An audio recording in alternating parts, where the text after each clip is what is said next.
Hello everyone, आप सभी का स्वागत है फिर से एक न्यू ब्लॉग में। आप सभी को राधे राधे। एंड मैंने ली थी आज अपनी आर्टिकल की क्लास।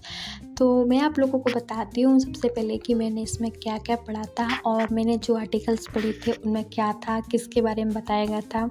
एंड आज मैंने जिन सर से क्लास ली थी उन सर का नाम है हिमांशु यादव सर, हिमांशु सर। वैसे मैं सबसे ज़्यादा जो आर्टिकल की क्लास लेती हूँ सबसे ज़्यादा खान सर से लेती हूँ, बट हिमांशु सर जो है उनकी भी क्लास मेरे को बहुत ज़्यादा अच्छी लगती है, क्योंकि वो सर ना इतने शॉर्ट में समझाते हैं और इतने अच्छे से समझाते हैं, इतने प्यार से समझाते हैं कि एक बार में आर्टिकल जो है वो अच्छे से समझ जाते हैं और बहुत अच्छे से क्लियर करते हैं। एंड वो एक ही चीज़ को बताते हैं, अपने हिसाब से बताते हैं कि एक वो होती है कि बुक के हिसाब से बता रहे हैं, उसके साथ साथ वो अपने हिसाब से बताते हैं, अपनी लैंग्वेज में बताते हैं कि इसका क्या मतलब है।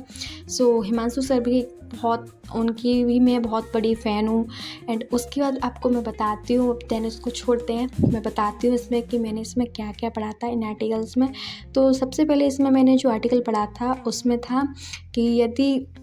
जैसे कोई भी व्यक्ति है, वो है सांसद का जो चुनाव है वो जीत जाता है, लेकिन यदि जब तक उसको राष्ट्रपति के द्वारा उसको शपथ नहीं दिलवाई जाती है और उसको शपथ नहीं मिली है, बट वो सांसद का जो चुनाव वो जीत गया है, लेकिन उससे पहले, शपथ मिलने से पहले ही वो अगर सांसद की कार्रवाई में अपने जाकर बैठ जाता है, कार्रवाई करने लगता है और वहाँ की जो चेयर होती हैं वहाँ की सांसद की, वहाँ पे जाके बैठ जाता है, तो उसकी जो सदस्यता है वहाँ पे तब तक नहीं मानी जाएगी, क्योंकि उसको शपथ नहीं मिली। वो चुनाव ही तो जीत गया है, लेकिन तब तक वो जीता नहीं है। और यदि बिना शपथ के जैसे वो बैठ रहा है तो उस पर जो है फ़ाइन लगेगा, और उस पर जो है 500 रुपये की फ़ाइन लगेगी, क्योंकि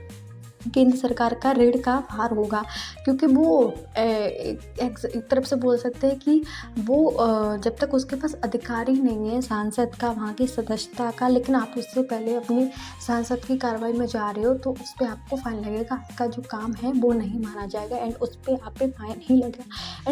एंड उसके बाद जो मैंने दूसरा आर्टिकल पढ़ा था, इस आर्टिकल में जो महान्यायवादी हैं, देश की संसद है, मंत्री हैं, समितियां हैं, जैसे कि लेखा समिति है और जो प्रकालम समिति है और आदि जो समिति हैं, इन सब की जो है, इन सबको केंद्र सरकार के द्वारा जो बनती हैं, तो इन सबको क्या है, बहुत पावर दी गई है।